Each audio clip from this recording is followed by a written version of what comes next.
Hey, this is kind of strange for me. I don't know if I'm going to keep this. It's just, I'm having a bit of a raw moment and I'm thinking about something, so I thought I would share it with you. Um, Last night was hard in our house. I was really confused about my son's behavior because it didn't make sense from the traditional behavior point of view. Like, what triggered it? Nothing big. What was the consequence? The consequence was bad things happened. So why does it keep happening? From the traditional behavior standpoint, it doesn't make that much sense to me. And I was thinking like, well, what should I do? I feel silly. I can't figure this out. Maybe I should just get another professional to come into my house. Then this morning, it was really like, I'm so grateful this happened because I read this article and it was written by a psychologist who has kind of a different take on behavior. It just felt right.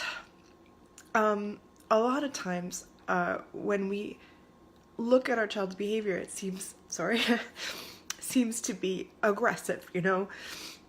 I've been taking my son to martial arts and he's giving me these, like, he's not really hitting me, but he's showing me his elbow, he's like clawing me, and I thought to myself, I cannot tolerate this aggressive behavior. We have to get rid of it. This is going to be bad for him. He's going to get thrown out of school.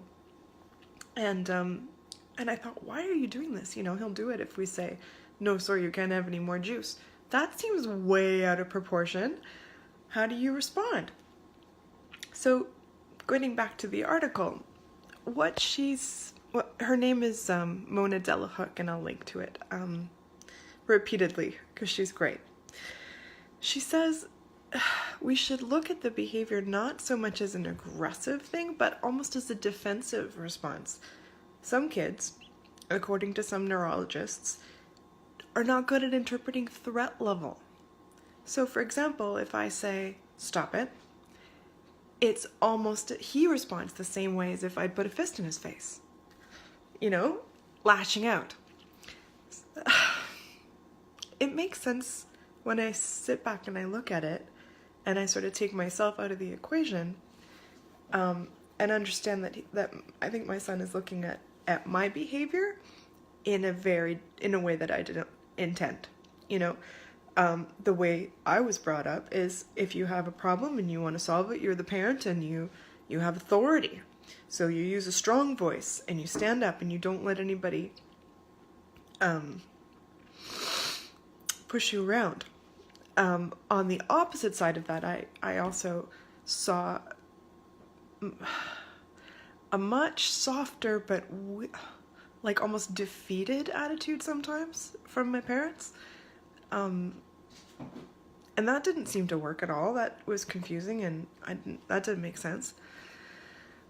So part of the reason why I'm a therapist is because I'm so passionate about helping parents find the alternatives. You know, you can't always stand up and be the boss, you know. Kids don't always go along with that.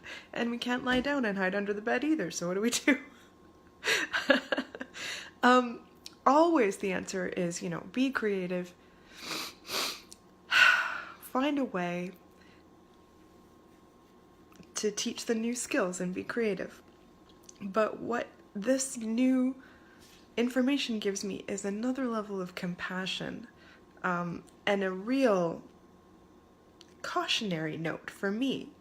When I feel like I need to take control of a situation, I think that situation is probably, in my case at least, gonna go out the window.